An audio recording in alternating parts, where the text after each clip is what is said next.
We are live? Yes. Namaste to everybody. Good morning and good afternoon and good evening to you, Bharatji.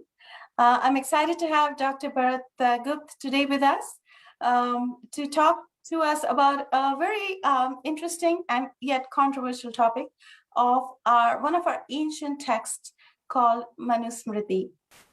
So, Manusmriti is a text which is, I guess, the most talked about and the least read texts of the, Hindu Dharma. And, Sanjay Dikshitji, who is an IAS officer and runs, his own media channel, did a straw poll once, to see how many Hindus actually have the Manusmriti in their house. And out of about 1,000, people in his survey, most of them had the Ramayana. They had the Gita.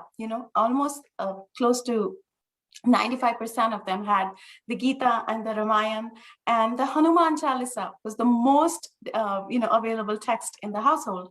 And the next was Durga Saptashati. And how many households had the Manusmriti? 4 households. 4 out of 1,000, so not even 1% of the households had Manusmriti in their house, and all 4 households were incidentally Dalit households. So that brings me to the point that the new Ambedkars and the Dalit school of thought that has sort of emerged out of the Christian Dalit movement and the others, and the left movement has basically maligned this text so much that when I actually started reading it before this session, I was amazed because it reminded me a little bit about the Rig Veda because of the cosmogony in it. And then it reminded me a little bit of the Gita.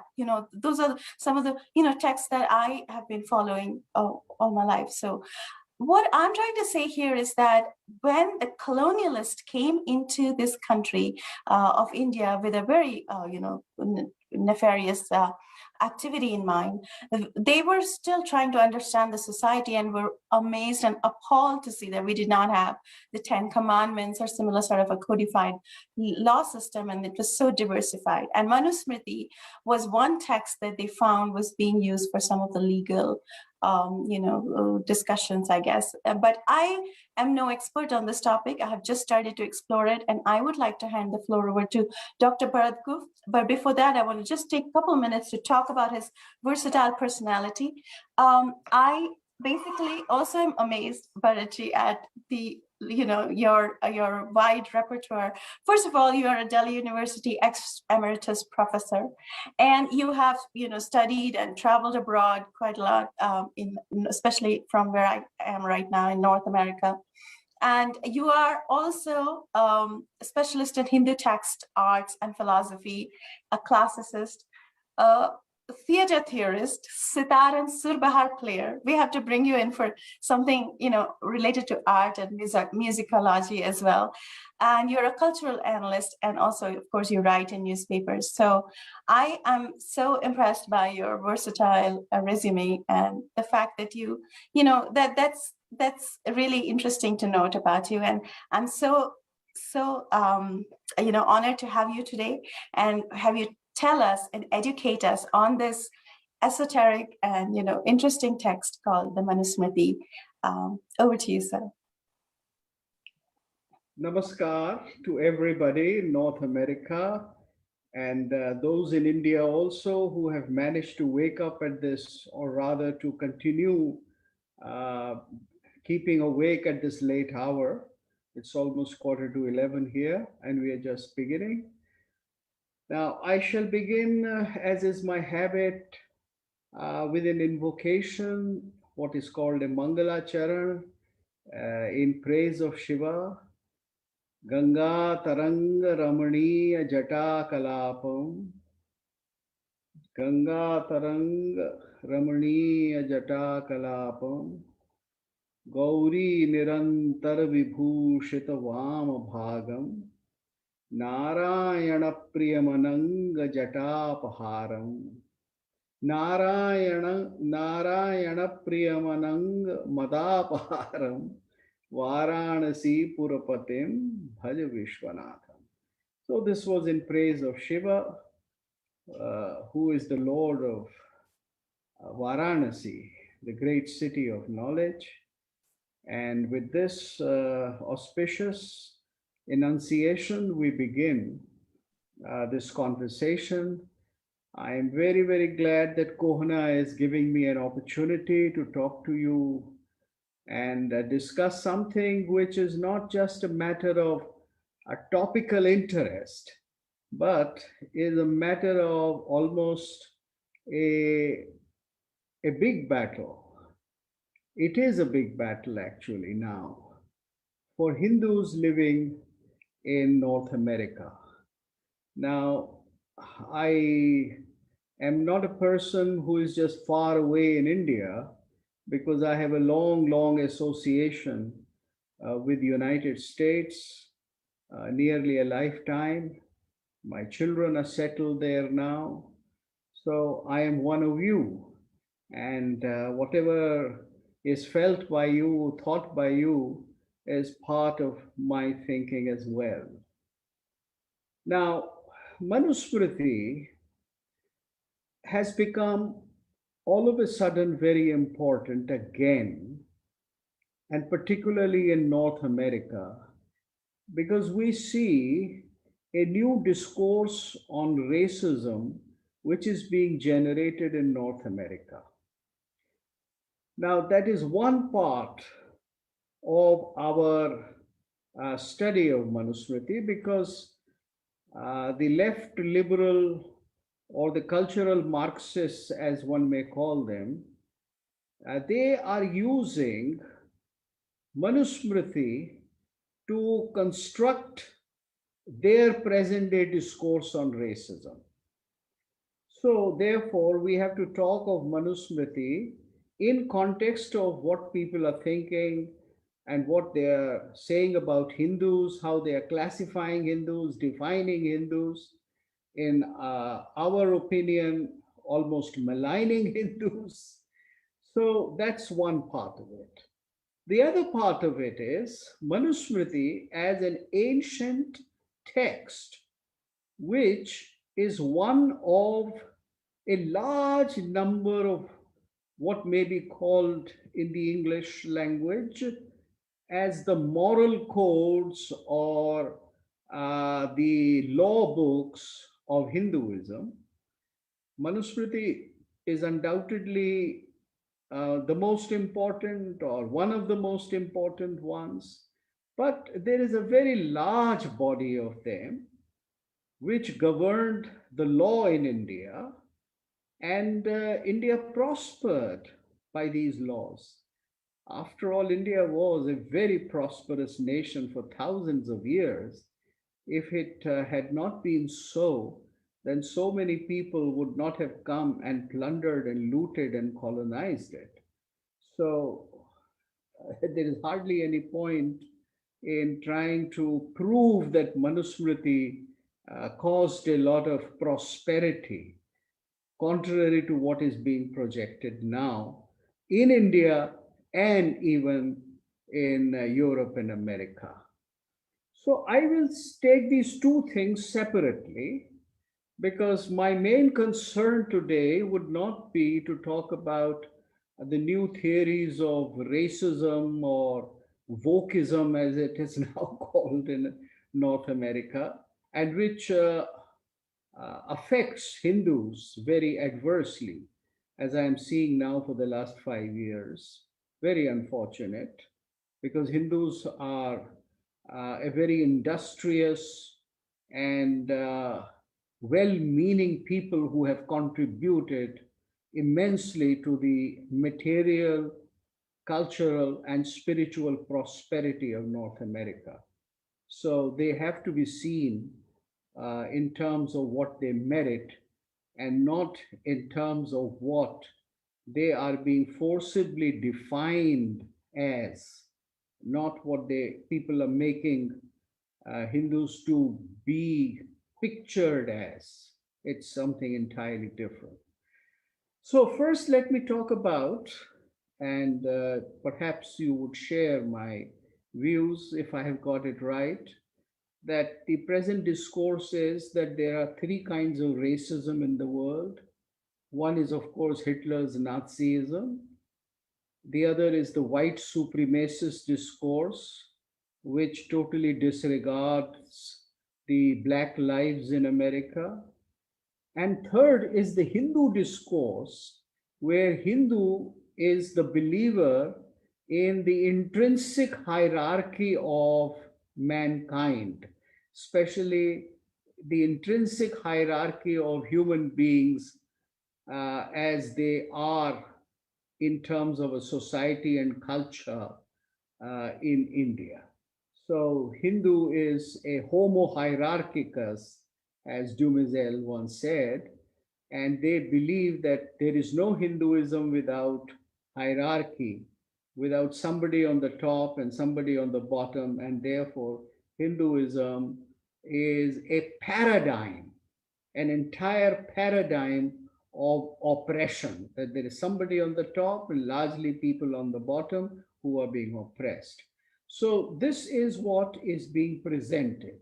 Now, I don't have to go into the details or a demolition of this very dubious, highly politicized notion. I just want to make a few observations. My first observation is that this is entirely the guilt of those people who have done some deep historical wrongs in North America, which are historically recorded, and hardly there's anything to argue about it.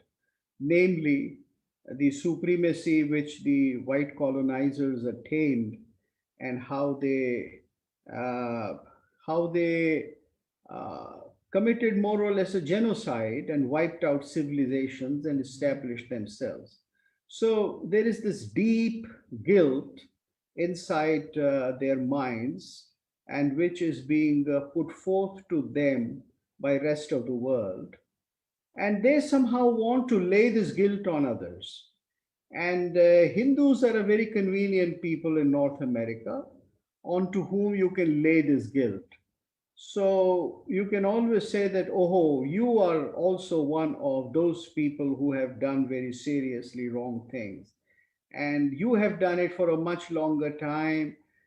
You have a longer civilizational history of oppression. So, if we happen to do it since, let us say, the 15th, 16th century for just 400 years, not more, merely 400 years as compared to your 4,000 years, then we are not so bad people. And we are now trying to show you the door and how to get rid of all this. And of course, there is Adolf Hitler, who was guilty of the same thing. So you see, it is entirely this discourse rooted in this kind of heavy guilt. Hindus, of course, are not part of that guilt. Indian civilization is not part of that guilt. This was not a system of oppression, but I shall talk about it when I come to Manusmriti proper within the context of India. Now, another observation that I would like to make is this, that there is no comparison between what may be called racism, because racism is a notion which originates actually, uh, it originates actually in Christianity, because Christianity believes in an intrinsic chain of being, that creation, uh, creation as it has come about as a godly act and is there for everybody to see and live in, that itself is a hierarchy.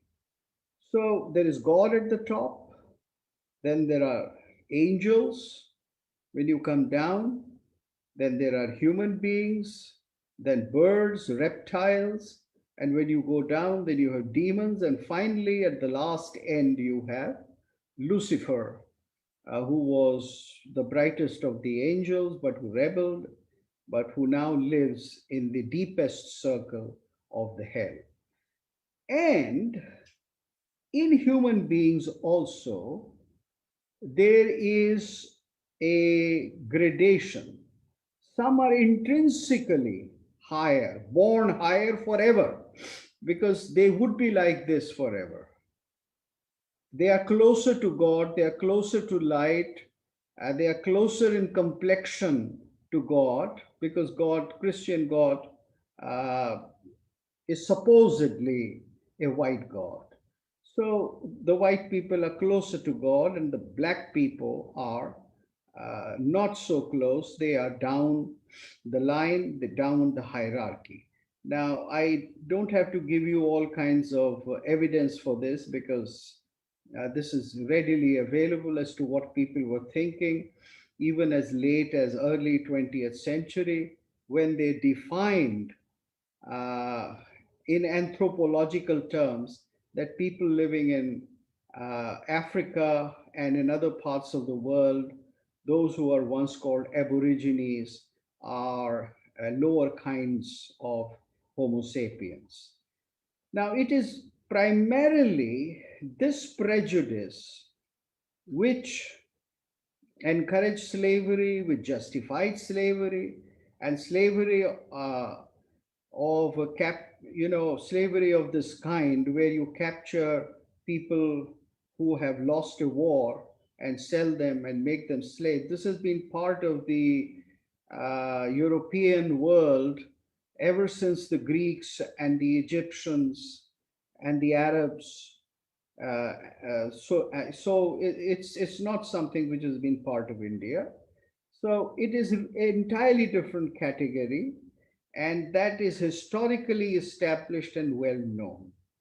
So, what is really the cause of this thinking about Homo hierarchicus does not apply to India, but it originates in Christianity, and it is applied. It was applied in Europe, in Asia and Africa through colonization, and Indians cannot be put in the same category. So, this is one thing. And I think Hindus should point this out now. It's high time that they should simply lay the facts on the table. And they should also point out that the idea of equality, liberty, and fraternity, as it has been propounded since Rousseau, is implemented in a very defective way in North America and Europe. Because what you call equality is still not really an equality which looks upon civilizations as equal. Practically speaking, people talk about bringing the black people up in the social sphere, giving them equal rights. But I hardly ever hear of reviving the original African culture and values and civilization of the African people, of the black people. So the Black Lives Matter, as it is defined now by the present wokist cabal, if I may say, but the black culture does not matter. And black culture is only just the culture of the people who came to America as slaves. But what about the culture of the people who lived in Africa and are still living in Africa? Not in the cities of Africa, but outside. What about the culture of those people who are still living in South America? I mean, how much is there an effort to recognize, to allow that culture to flourish, to make that culture a part of the new multiculturalism? Not a bad idea. I approve multiculturalism, but it will be multicultural only if you have something more than what is defined by the white hand and what is arranged by the white hand as the salad bowl. If the salad bowl is going to be arranged only by the white hand, then you won't have those colors and cultures and fruits and nourishing things which belong to the African civilization or to the Aztec or to the Mayan. You see my point now? That this whole talk about equality and Black Lives Matters seriously lacks true multiculturalism. And it shows no intention of including that. As a matter of fact, it wants to keep that whole heritage of the black people or the brown or the yellow people out and give some kind of inequality, which is equality only in terms of the present day white society, whether of the right wing, the right Christian people, or Christianity centered people, or of the so called Marxist left or the cultural left, or the people who are thinking in terms of liberty, equality, and fraternity. They define fraternity in which there is hardly any room for any other culture. So, this is my critique, and I think Hindus now in America should start talking about it in very clear terms and start questioning as to how movements like Black Lives Matters can be meaningful unless they include the heritage of these people, which was pre slavery, which still exists in Africa and South America. Now, having made this observation and trying to, and having established that there is no similarity between the hierarchy or the diversity or the multiculturalism that we have had in India since very ancient times, as recorded, as recorded in our earliest texts from the Rig Veda onwards, we have a very different kind of setup. So, first let us understand what is that kind of setup. Was there a hierarchy of the same order? Was it the same kind of hierarchy which believed that creation was done as a hierarchical thing and creation was done in terms of color? Does Varna in India mean color only, or does it mean color at all? Let's try to understand this. Let's find out if it is so. Because now it's a cliche in the schools of Indology in the West, in America, North America, and Europe, that it only means, Varna means color. And so, color of the so called fairer people who were once imagined to be the Aryan people, people who came somewhere from South Russia, or they are still trying to discover where they came from, uh, and the people who were dark and who lived in India.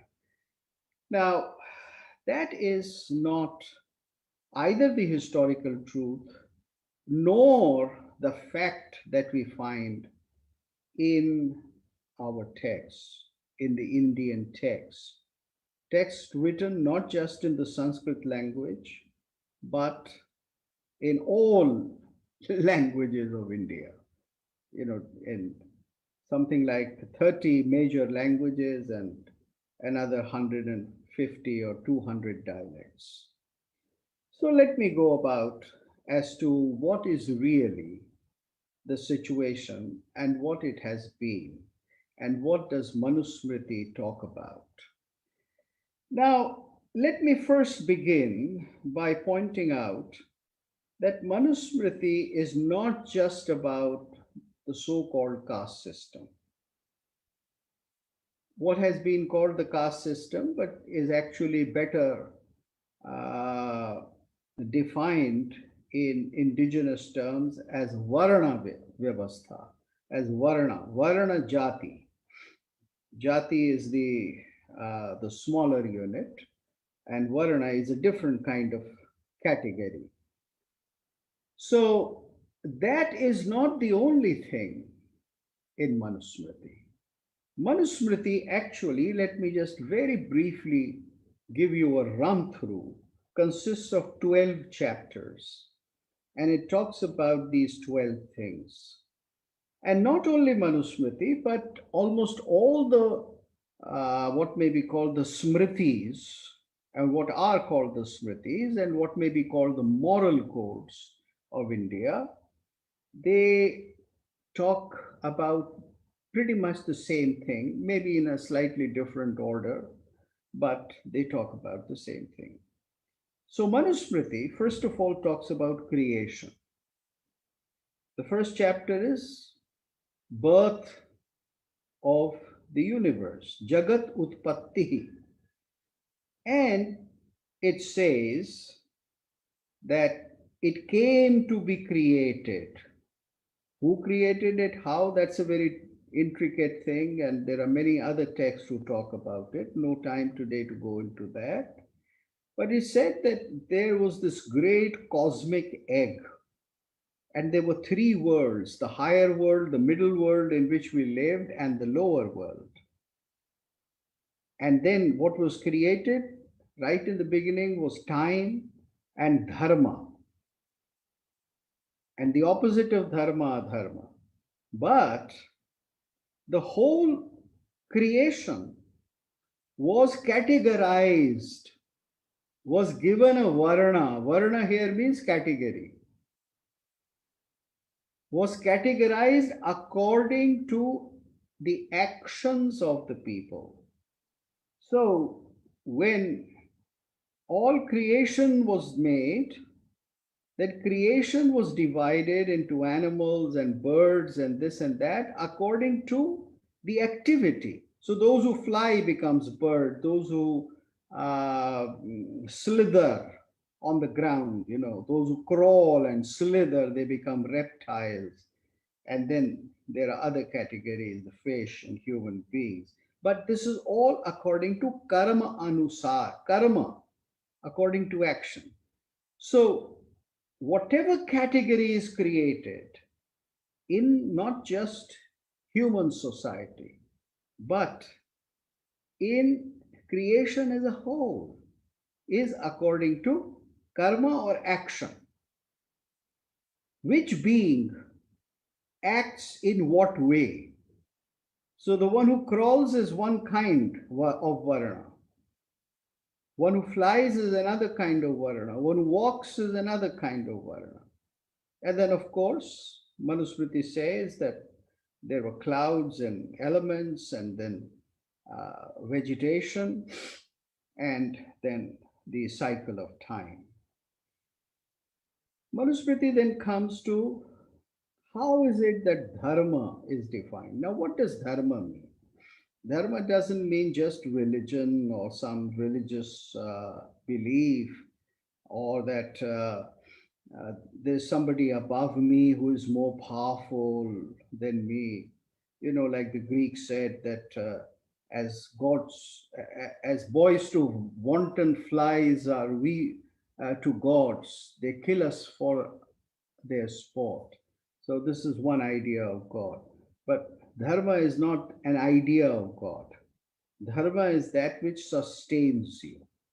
So the action, the activity, the proclivities, the tendencies that sustain people, that is called dharma.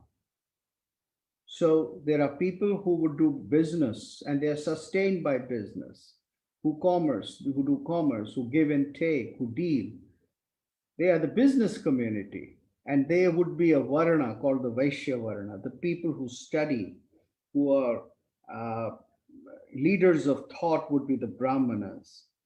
The people who would protect would be the Kshatriyas, and people who would be able to repeat and work and sustain and produce, those who would be able to generate wealth by production would be the Shudra. Shudra is not always the untouchable living somewhere far outside the pale of the town, and who is the person uh, who is to be denigrated and not touched. You see, that's a very acute image of Shudra, which has been created largely for political purposes. Then, Lakshan means sanskar also. Dharma means that you perform certain activities, certain rituals. And ritual doesn't mean only religious rituals, but ritual is an act done by mind, body, and speech in order to fulfill a desire, in order to pass from one stage of life to another stage, in order to go beyond what you have done and commit yourself to something greater and bigger and different.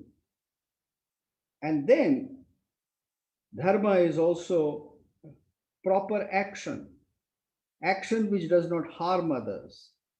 And finally, dharma is pleasing oneself, not in a mean, sensuous way, but more in the sense of what is here called, the word used is atmatushti, that is placating or pleasing your own soul, your highest being. It's closer to what the Greeks call eudaimonia, continuous well-being. That is atmatushti, because one is happy. So that is dharma.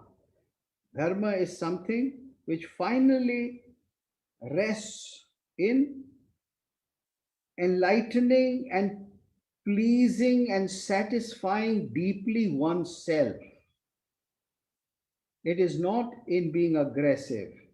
It is not in proselytizing or saving others, but it is in saving oneself, discovering oneself.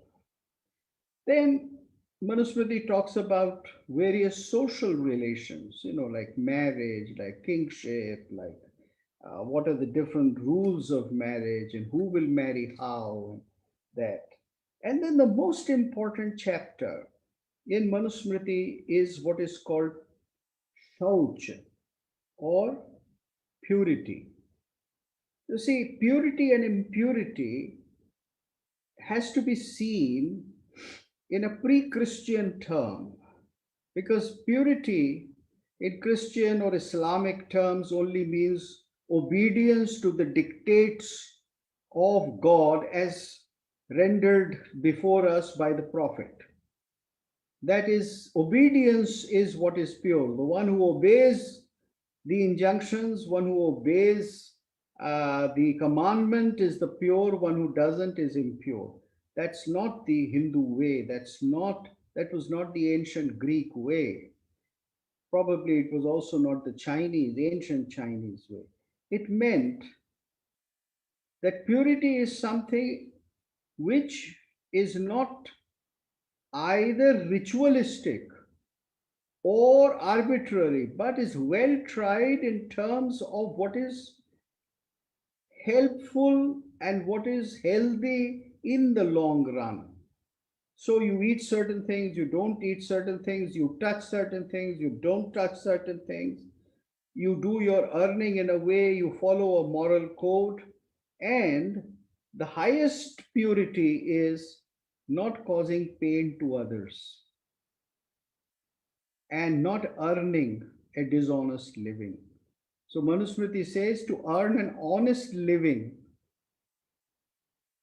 by honest means is the highest kind of purity. It is higher than washing yourself and changing clothes or performing certain rituals. Now, Manusmriti also talks about dividing life in four stages. First quarter of your life, approximately, you must spend in learning. Learning at home, because in pre industrial society, everywhere in the world, people learned the trade of their parents, the vocation of their parents, the guild they were born into. And then some people went in for what is today called higher education. In the ancient world, there was nothing like primary school or middle school or higher secondary school. No, you did all this at home and then you went to what is now called college. And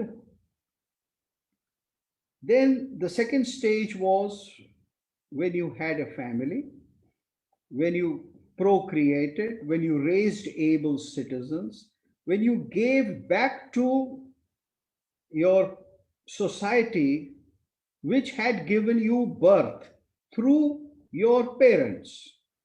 So, this was the Grihasthashram, and this was considered to be the highest of all four ashrams because it sustained all other ashramas or all other functions. After that, there was retirement into the forest or into the forest area or into a slightly distant place from home where you thought about the meaning of life, about what you had done, if there was something higher, if there was an entity that governed us. In other words, you talked about philosophical things, about God, etc. And if you went very deeply into it, into yoga, into practice, then the last stage was sannyas. Now, what I want to point out here is that in one quarter of your life, in your grihastha ashram, you sustained the students, you sustained those who have retired, those who are artists, poets, those who are philosophers, seekers. Manusmriti and ancient Hindu India was a place where people were using their wealth freely and compulsorily.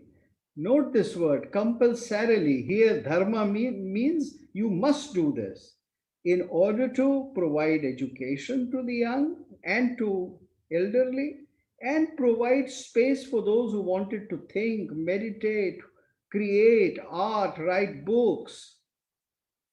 So it was a society where you didn't have to take a loan for your education.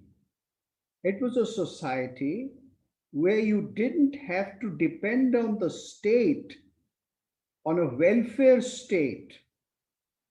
You didn't have to depend upon the government and fight a long battle with Obamacare or any other care given by another president or somebody. The welfare state we know has failed. Whether a communist state or a capitalist state, it has failed in the modern world. According to the ancient system, and in India, the Hindu system defined it very well that it is the earner, the one who earns, the one who generates wealth. He is going to provide all the means to the other three categories. I am not saying that this utopia was 100% success, but I do claim, and sometimes certain wokes and Marxist liberals in America have been very displeased with me for saying this. Uh, India practiced this more than 50%. It practiced it more than it was practiced anywhere else in this world. Otherwise, India would not have produced such a huge amount of art, such massive quantities of literary, philosophical, ritualistic, artistic works, texts. You see the millions and millions of manuscripts which still survive after a huge amount of plundering and burning. They are evidence to this fact that out of the four ashramas, the Grihastha ashrami was really providing. Those who earned, they provided. Then Manusmriti also considers what a king should do, how he should govern. Manusmriti is a text which says you should never take prisoners of war. There were no war slaves in India. There were slaves, there were certain kinds of slaves, those who became slaves because they had taken a loan and several other things, but there were no war slaves, or women were not abducted and taken back home by the conquerors. This is something which shocked India when the Muslims came and did it. Then there is a whole section in Manusmriti on practice of law. There are many things that can be said. One important thing I'll say is that that it was not an expensive process because you didn't have to hire lawyers. There were no lawyers in ancient India. There were no pleaders. The system of pleaders and lawyers is a Greek system. In India, you only came and made your submission before the judge, and then you ask the evidence to be provided by the people who had seen. You see the witnesses. You produce the witnesses, and a wrong witness was heavily punished in ancient India. I think if the modern Indian courts start punishing those who provide false witness, those who commit perjury in court, then something like more than half the litigations in India would vanish. It's a perversion of the Western system which is causing so much harm. Manu's system or system in ancient India was safe from that. Then there is a chapter on relationship between men and women, who will inherit what, and don't be under the illusion that women never inherited anything, they didn't have any special property or their own property since childhood. It was all there. And finally, there is a chapter on what is the best kind of conduct, the 11th chapter. And the 12th chapter is a philosophic chapter which says that, okay, you have seen the laws, you have seen the way of the world. Now you decide what is good for you, what is Shubha. How do you spiritually elevate yourself? Now, Manusmriti is all this. We don't talk about those wonderful things which were practiced in ancient India, which made India a very prosperous, efficient culture. We only talk about the Varna hierarchy, and we think that this hierarchy was very pernicious. Now, let me come to the Varna. You see, Varna was divided, number one, into four categories: Brahmana, Kshatriya, Vaishya, and Shudra, and you all know the meaning in it.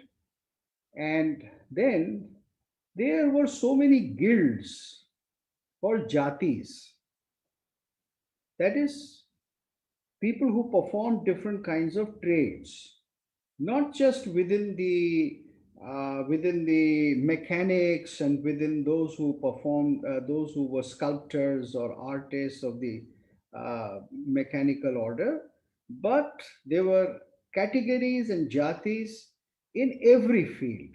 So there was jatis among Brahmins, that those who would do certain kinds of things, perform only the Vedic ritual, would be the Naishthik Vedic Brahmana, but those who perform certain other kinds of studies would be another kind of Brahmin. Those Brahmins who were not very brilliant, they were made into cooks and they would serve as cooks, and their social status would be as cooks. Similarly, the category or the jatis into whom people were born, they were guilds, and this was the Varna Jati system, which was primarily an economic order. Yes, there was a hierarchy in it, But at the level of social organization, there can be no society. There is, excuse me, there is no society even today which does not have hierarchy. And there is a difference between an Ivy League school and a community college. Do I have to repeat that? Everybody knows, everybody practices. You have accreditation councils and bodies. What else is that? So, what are you pretending to tell that everybody is equal? Everybody is not equal in every sense. Equality is not sameness. There is a diversity of merit, diversity of ability, and that creates a certain kind of hierarchy. And it also creates certain problems of power, that those who are at the higher end become manipulative. So, this kind of a drawback existed in the ancient Indian society also, in the same way as it exists today in British or American or German society. There's not much difference. So, the Varna, the four Varnas, Brahma, Kshatriya, Vaishya, and Shudra, were broad categories of activities. Those who were involved in learning, maintenance of knowledge, reproduction of higher knowledge, they would be the Brahmins. Those who would protect, govern, administer would be the Kshatriya. Those who would do economic trade or who would do pursuit of that kind would be the Vaishya. And those who would generate and produce in all kinds of guilds, they were Shudras. Yes, there were categories of people who were outcasts because they had been punished that way, or maybe that they were very unfortunate, or maybe that they had fallen a victim to certain diseases. Then they were asked to live outside the town sometimes, and Chandal was one such category. But all Shudras were not Chandal, as is projected by the so called Dalit literature in India or elsewhere. So you see this whole system, which was largely an economic system. Now, the first question, could you follow a profession which was different from one you were born into? Yes.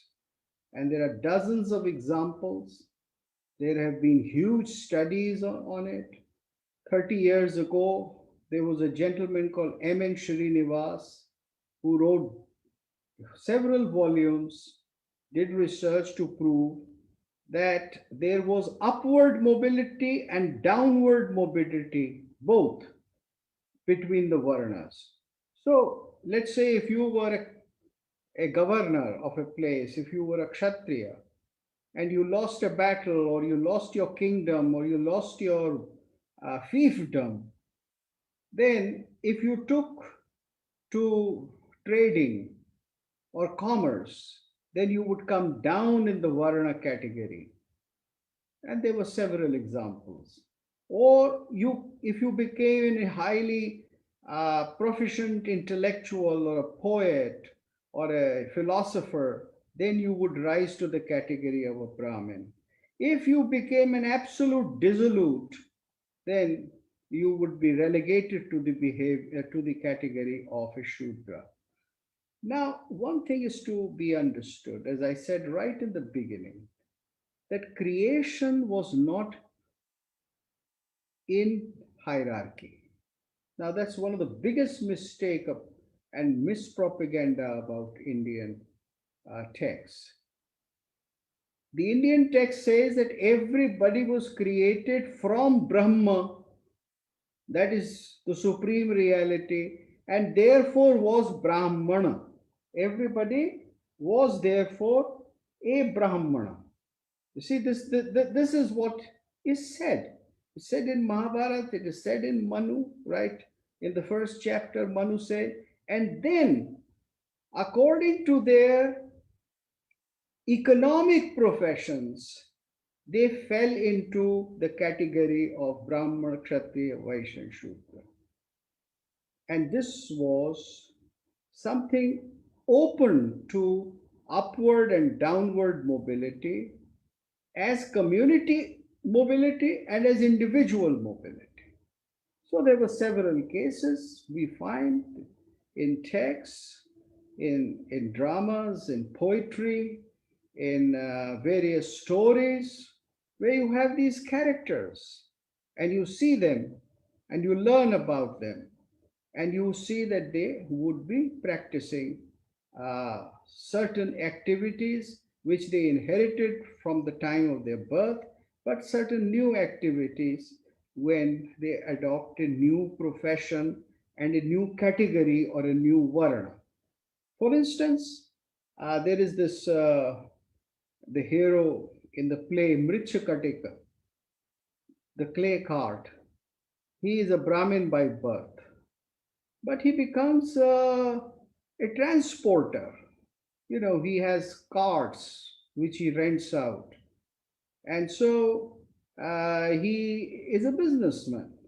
And now that he is businessman, so he can go and visit courtesans, and he falls in love with one of them, and she falls deeply in love with him. And then they said that, okay, we love each other so much, so I want to marry you.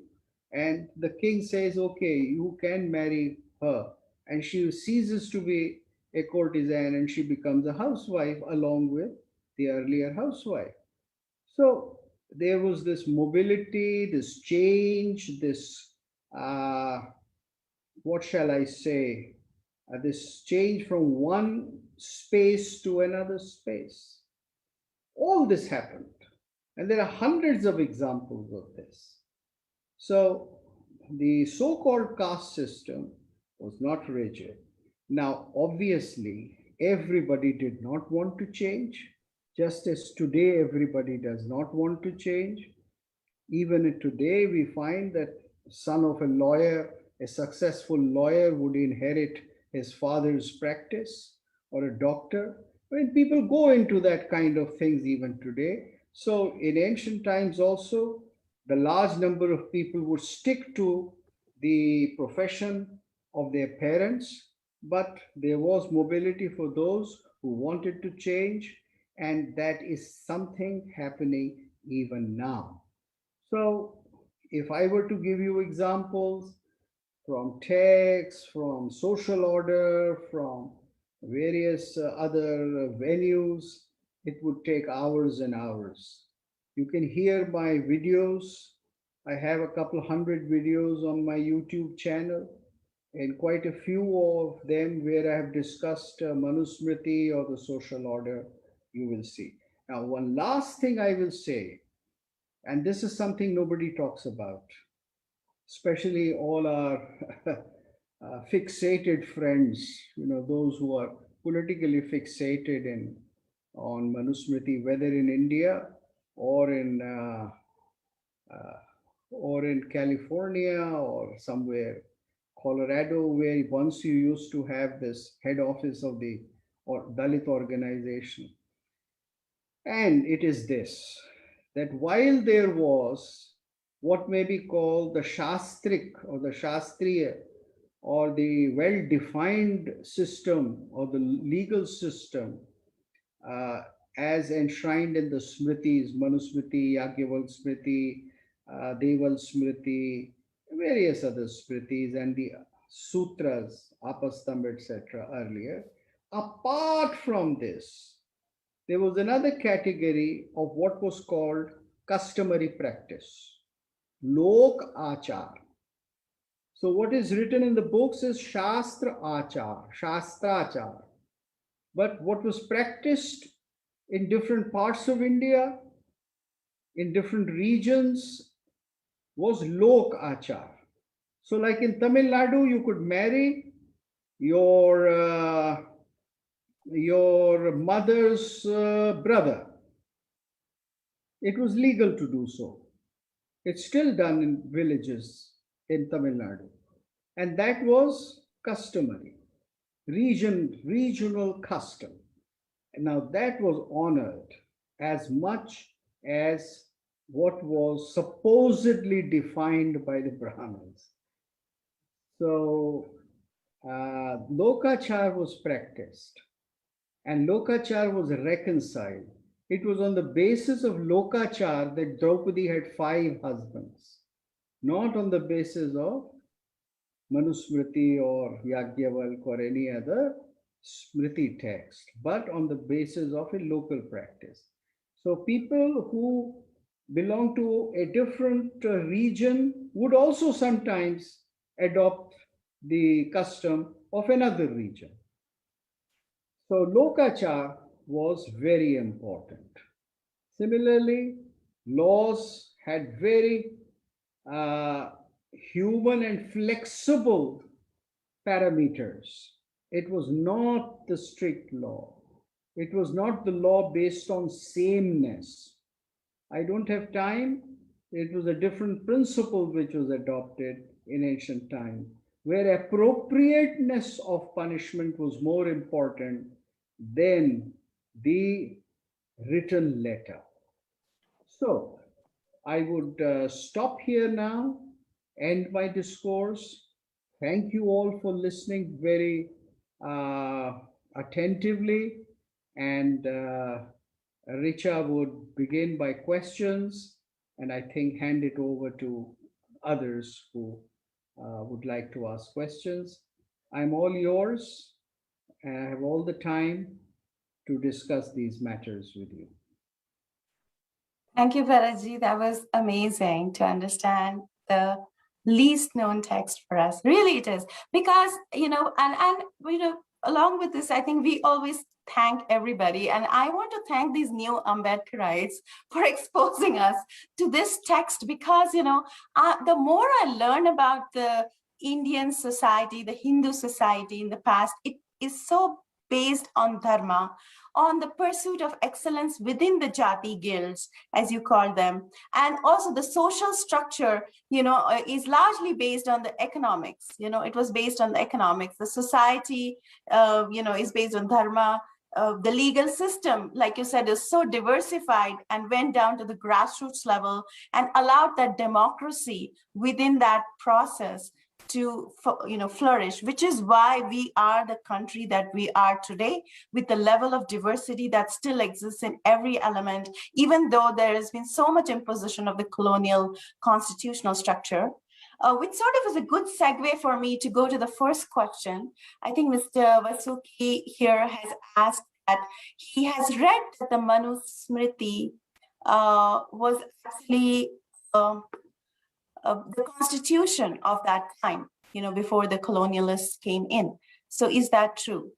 So maybe I'll have you answer that question. Yeah, constitution is a modern term, and constitution is a set of laws made by a parliament, made by a chosen set of people, people who run the government. So in modern times, it's some kind of a state, whether a democratic state or a semi-democratic state or a communist state that runs the government and that makes the laws. Now, let me tell you, whether you like to believe it or not, the Kshatriyas or the ruling classes or the kings, they did not make the laws.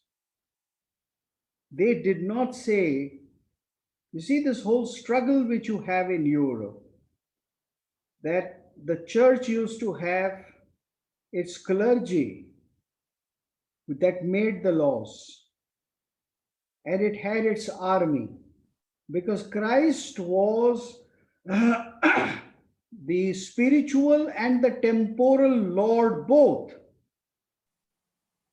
He was the one who would take care of your soul and bring it back to God, because if you repent, and he was the one who was also the temporal king, and he would govern through the church. This is the Christian model which Islam also inherited later on. Islam, in fact, replicated that model. Muhammad replicated that model. Now, this was not this case in India, and the struggle continued in Europe in medieval and modern time. Finally, when all powers were taken away from church, and then given to the so-called parliament, which was called secular, and therefore secular government. But in India, the governments, the ruling class, the Kshatriyas did not make the laws. They did not write the Smriti. Who wrote the Smriti? Smritis were collection of certain practices which existed. And it was not all Brahmins who were collecting them. Manu was supposedly a king. He only made recensions, he collected different practices. It was not only prescriptive, it was also descriptive. Similarly, the Brahmins also did not manufacture them, they only categorized them. There is a difference between reinstating and categorizing and giving them as commandments. So there was no central authority which said, this is what you would do, this is how you would marry, this is how you would inherit property, this is how you would perform your last rites. All these practices happened in different parts of India and they were categorized and people were described accordingly. So it Right. was therefore this multiculturalism in practice all the time. Absolutely. The central element of the dharmic society is decentralism, from what I have understood, whatever I have read. And Yeah. when you describe the legal system in existence, to me, that's just is the core of it, where people at a local level were able to decide the diktats, the rules, the way the Yeah. society should function, right?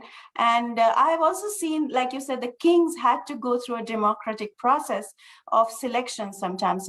If the elder king was not able, the younger king was to take over. So basically, I have read from some of the Mewar kings, but I don't want to digress. I have a bunch of questions from people, and of course, the narrative of the neo Ambedkarites is definitely going to play into this whole discussion, because one is that yesterday we had a session on just the gay pride, and the just of on homosexuality being, and one of the points that was brought up was that couple of quotes that our own Kohna member Aldrin Deepakji, who is also very well versed in some of our texts, he quoted some of the verses out of Manusmriti and showed that there was absolutely no indictment against homosexuality. Was taken as run of the mill, that it is, yes, there are people who have who have a different sexual orientation. So my question to you is not about homosexuality, but about the from one of the questions that has been posed is about just the fact that despite all of these liberal quotes that I have read on women, on homosexuality, on even the construction of of creationism, like you mentioned, that Brahman, we all are part of the bigger Brahma, right? So whether it's a Shudra, whether it's a Brahman, we are all part of that evolutionary process, but we are born of Brahma.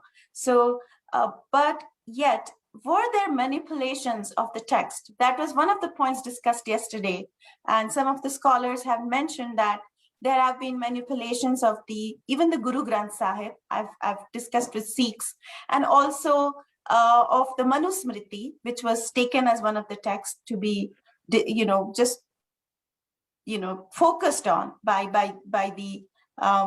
the Christian groups and by others, the Ambedkarites.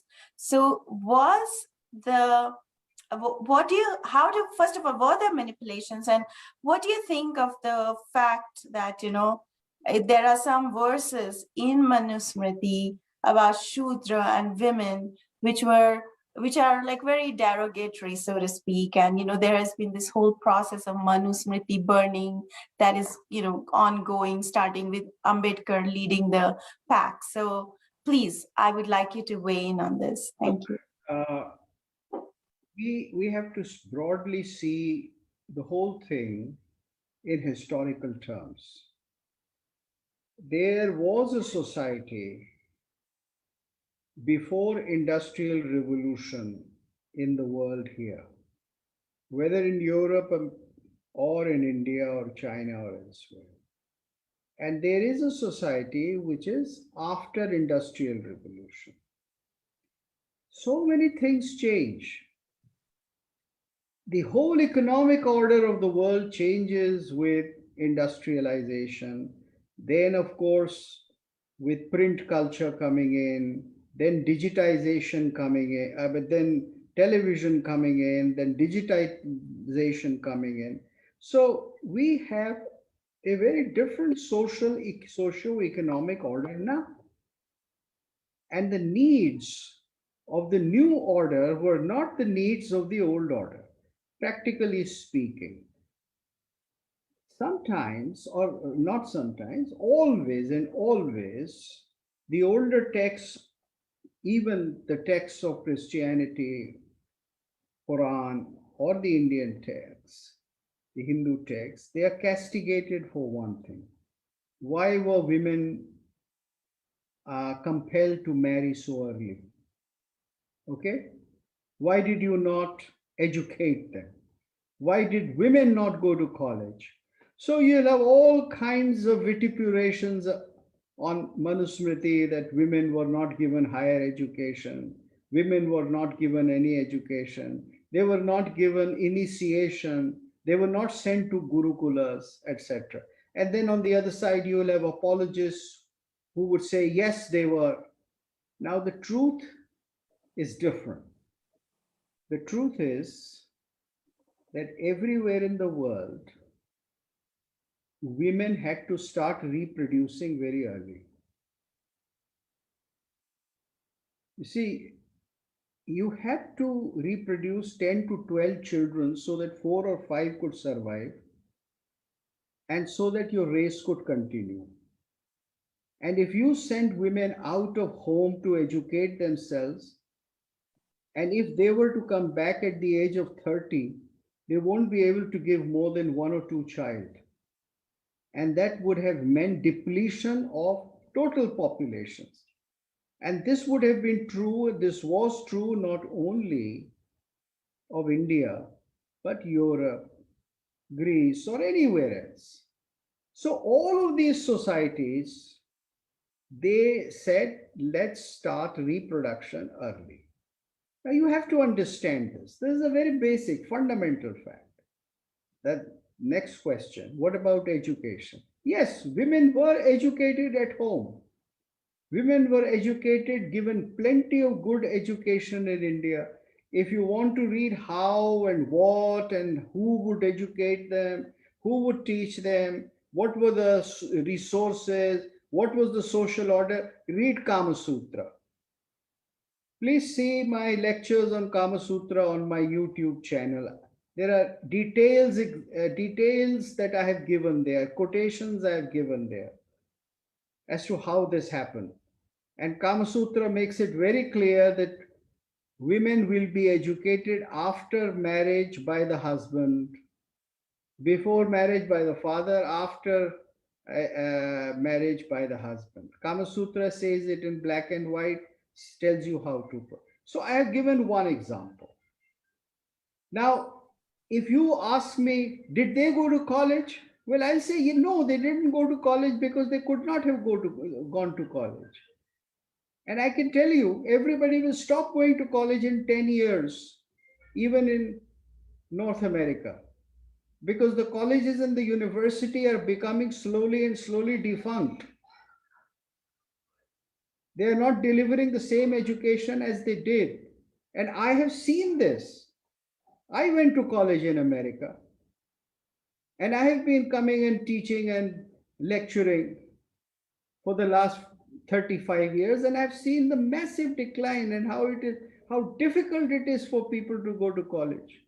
I think student debt is the biggest problem of this country at this time, one of Yeah. the biggest. So So you are now, so right. so now there is shooting in your schools, and Shoot. there is killing in your colleges. There are all kinds of riots in your colleges, And you still pretend that this is a workable liberal system.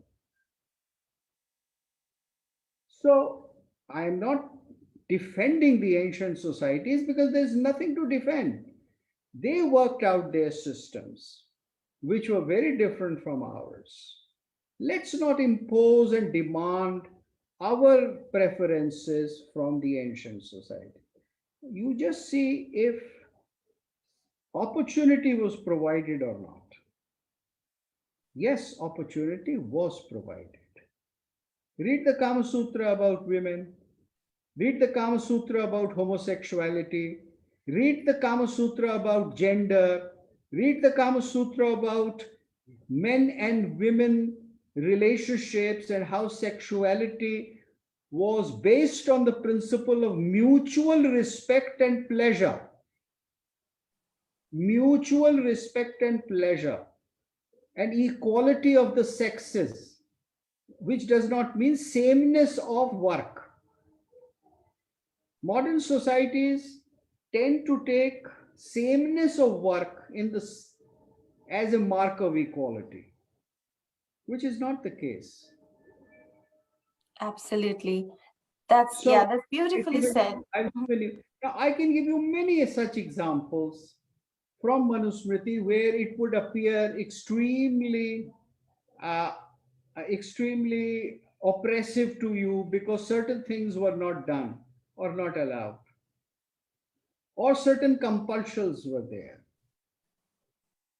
For instance, do you know now people are endlessly castigating Brahmins and imagining that they were the ones who had the position of greatest authority and power.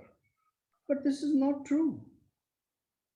Brahmins depended upon alms, they depended on charity, and they were also compelled by law, by dharma, to live a life of utter simplicity. Today, you paint a picture as if a Brahmin was somebody who had stashed away millions somewhere hidden and who was, sitting pretending to be an austere person, but who had stashed away a huge amount of cash. Now, all this is all this is nothing but political vituperation.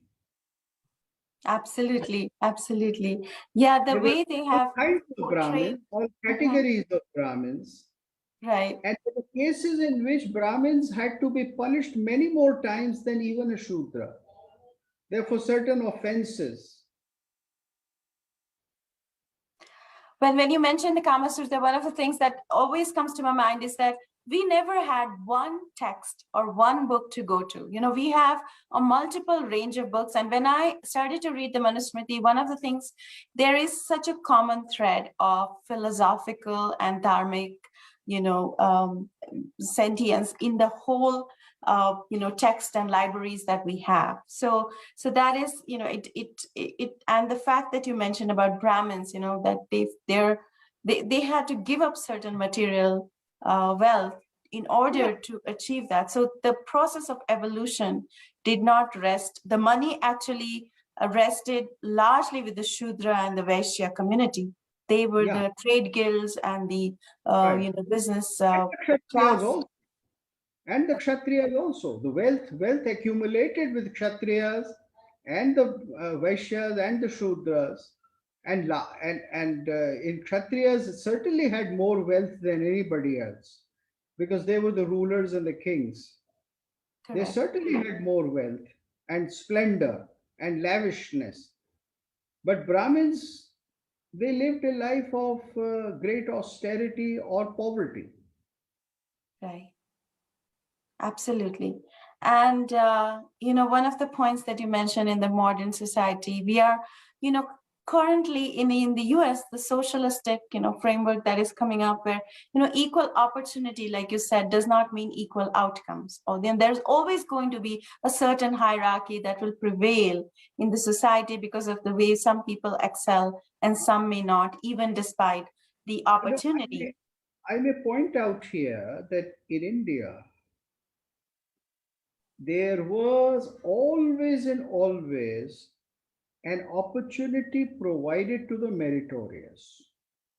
Yes. And people from the lowest caste, they were able to push their way to the highest status of a guru or a saint or a poet or somebody with high standing because of their intellectual or spiritual worth.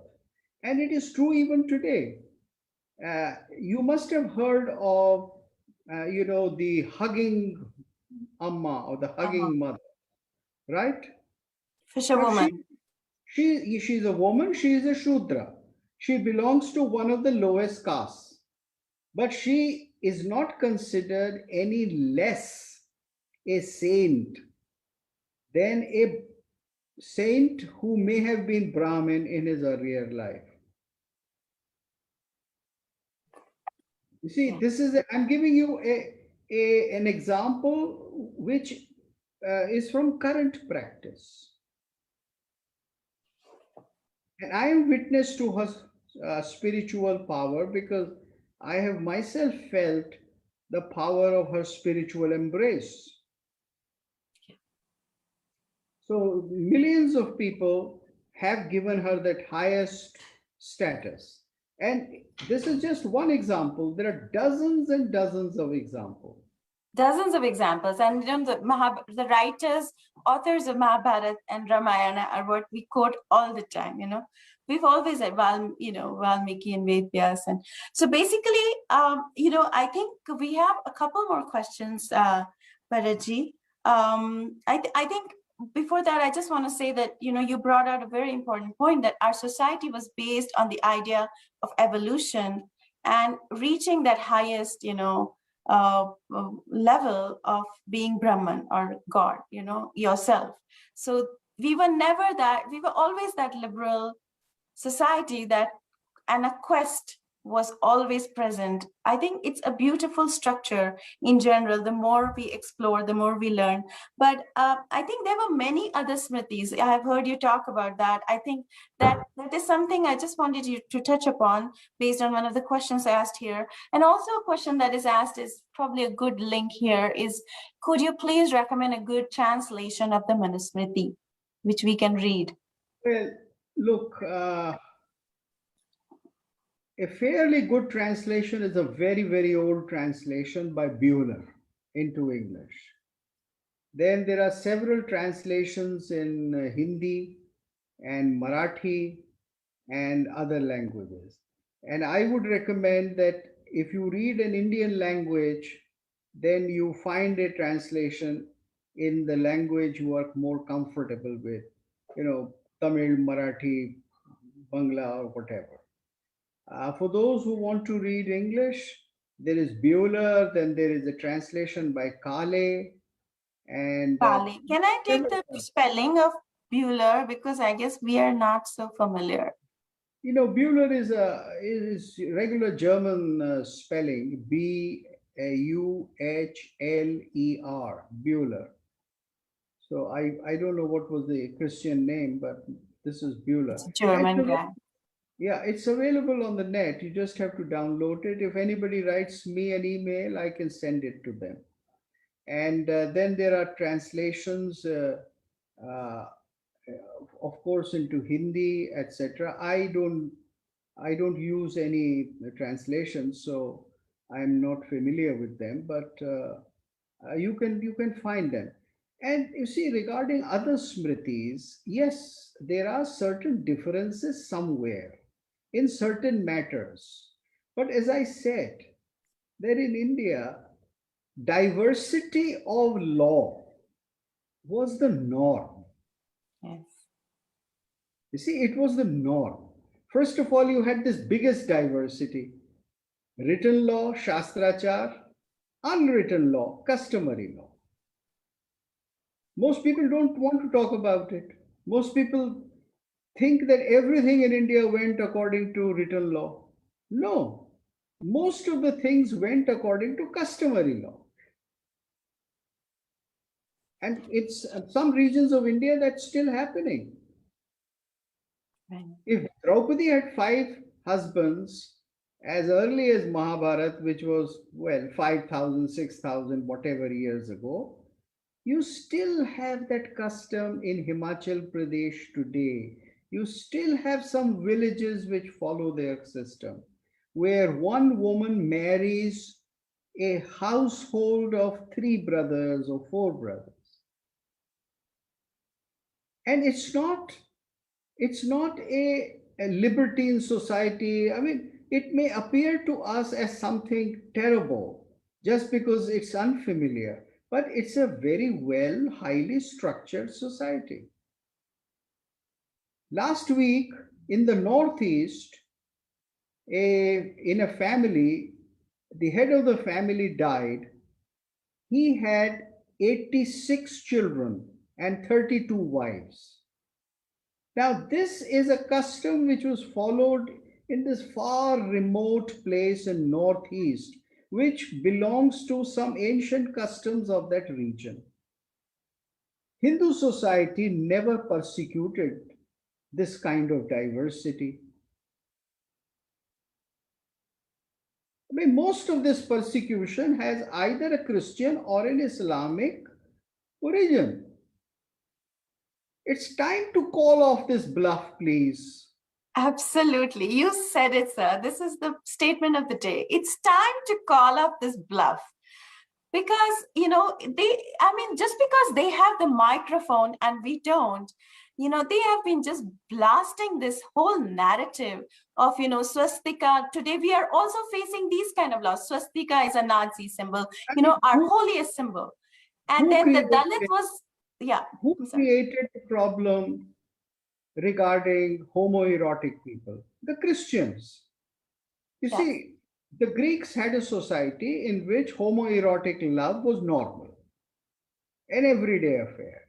Now, when the Christians took over that society, just as they broke the Greek temples, just as they plundered their gods and statues and paintings, similarly they plundered their social systems. And so they said homosexuality is horrible, it is demonic, it is the curse of Sodom and Gomorrah and all that. So they are the ones who brought in this. absolutely. And they don't get judged for having, there was slavery in that society. We never say, get up and say, look, And now, we don't and judge now the they are Christian trying code to wash off. by those Now they're ancient trying Middle to wash Ages. off their guilt. Now they're trying to wash off their guilt and teach everybody else that you also do it. Well, why should I do it? I never did it in the past. When a Christian, somebody from a Christian origin comes around and tells me that, look, you are anti-homoerotic, then I always say neither me nor my ancestors were any time anti-homoerotic. We have Absolutely. always believed in the naturalness of uh, diversity of gender. You see, Mhm. So I I have mean, one last question from the audience, yeah, Bharatji, because we may be running out of time. Manusmriti is part of the atrocity literature fed to the, scheduled caste, scheduled tribe and Dalit groups by the conversion ecosystem. yeah, So, how do you counter this narrative? And what is the way for us, forward? How do we build our own narrative around, we need some points, right? So yeah. how do we do that? Like maybe First, 3 or 4 points. Mhm. the first is to have a historic perception. What is the history of Christianity? What is the history of Islam? What do the present governments in different parts of the world and the people and the states inherit, either from Christianity or from Islam? Before they preach tolerance, before they preach equality to Hindus. You see, you have to show them the mirror. You have to tell them that it is possible to take up practices of medieval or ancient times belonging to Islam and Christianity and prepare a list of counter atrocities. And we can go on spending our time. I mean, I can pick up the Bible and say that, look, it was legal to sell your daughter, the Bible says so. It was legal to stone somebody if he was homoerotic. I can discover uh, 10 times atrocious things in the Bible or in the Quran than in Manusmriti. Now, if we continue to just, do this, then all we do is atrocity versus atrocity. My atrocity is not so bad, your atrocity is much worse. So I think it is time to come out of all this past and to start thinking about future and say something very simply that, look, if we are going to use something from the past, then let us use the good things. And the good things we find a lot in Manusmriti, in ancient Hindu practices. Ancient Indian society was a multicultural society. It was a society which had different social classes. You see, ancient European society, Greek society, Islamic society, they had either the ruling class or the ruled. Europe had feudal lords or the serfs. The Greeks had only the aristos, the aristocracy, those who belonged on the top, and the helots and the slaves. There was no middle class. Middle class is only 300 years old in Europe, whereas in India, middle class is thousands of years old. It is, and that's why we had diversity. Then India has had people which have been accommodated, which have been absorbed for the very simple reason that the tenets of dharma are accommodated. So let us see what are the tenets of behavior.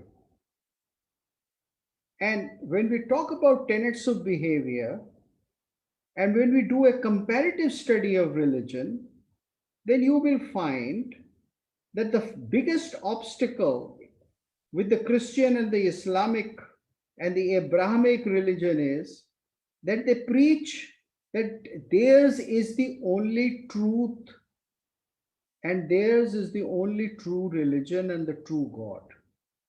Now, that's one of the biggest hurdles in way of multiculturalism.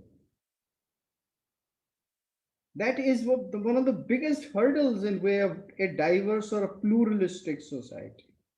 And if you want to create a pluralistic society, Manusmriti is any day a better book than Bible. Any day it's a better book than Bible. Because Manusmriti does not ask you to go and save the souls of others. But Christ did that, or at least that's how Christians interpret, you know. In Matthews, he says, go and proselytize. In Mark, he doesn't say, go and proselytize. So, I mean, you have to see things historically and in present day practice. The biggest centers of proselytization in the world today are still located in United States of America. You have Project Thessalonica, you have the Joshua Project, and they're spending millions and millions on it. Why? What equality can you talk about? So I think we have to show them the mirror. Why are you doing it? Why are you spending millions and trillions on Joshua Project, on Project Thessalonica to save Hindu souls to call Hindus as unreached people. But these are very simple facts. If you believe in equality of human beings, then you have to start here. You have to start, first of all, in spiritual equality, that all human beings, if they are part of Godhead, if they are part of one totality, then you can talk of other kinds of equality. But if God is out there and human beings are different from God, and human beings are in different categories like angels and humans and demons and Lucifer, if they are in a hierarchy, if creation is hierarchical, what do you talk of equality? They can be they can be operative hierarchy, just as you need in an army or in an office that somebody is going to lead and somebody is going to obey. But intrinsically, all human beings are equal. So let Christianity concede that first. Let Islam concede that first. Absolutely. So because, it's not just Christianity. At this time, when we have the caste, Dalit, and this Manusmriti narrative going on in California, it is being driven by some Christian groups who call themselves Dalit Christians, but also, like you said, Islamic, groups as well. And also, we've had some Sikh people also coming up and talking about the Dalit narrative. So really, it's a multi-pronged and diverse group The that Dalits, is coming the, together the with this the narrative. six are different gurdwaras for Dalits. In Yeah. India, you can go and see that the Sikhs don't practice what they are trying to tell you in California. Mm-hmm. Right. The the deras of Dalits in Punjab are different, and the gurdwaras of the upper caste Sikhs are different. And today it is the upper caste also who are Sikhs who are falling to Christian conversion more than anybody else. So Absolutely. This is, that's you have phenomenal. to Just see this reality, and I think you'll have to point this reality out to the people. That the why do you turban do and the, if you believe in equality, if you believe in plurality, if you yeah. believe in the proper message? Absolutely. So, Bharatji, I think this has been very enlightening for us. And I think we have also learned some pointers. I'm sure we'll have more discourses like this from you to get more understanding. And like you mentioned, that Purva Paksha, we don't understand how their society was structured. Now they take us back to the Middle Ages, to ancient times, where I think we are only discovering that the narrative is worse than what really existed on the ground. Dharmic society is probably going to be an important path forward, to help us understand how to lead a spiritual, sustainable, more egalitarian You see, lifestyle in the future.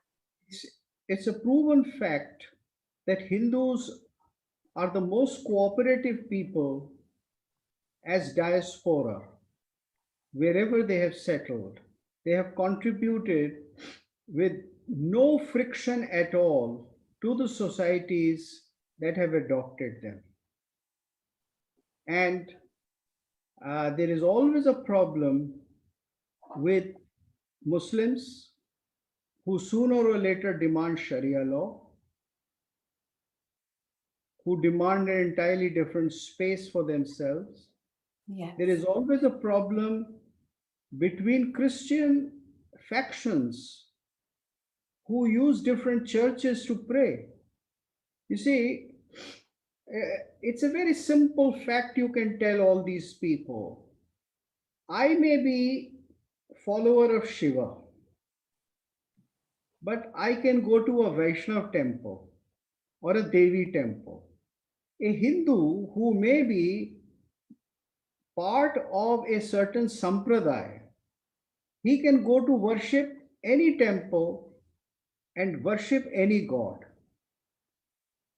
But a Unitarian will go to Unitarian church. A Presbyterian will go to Presbyterian church, right? So their denominations are mutually exclusive, Right. which is not the case with Hindus. A South Indian worshipper of Devi is most welcome and does enter a North Indian temple of Shiva and does his puja as if he is doing it at home.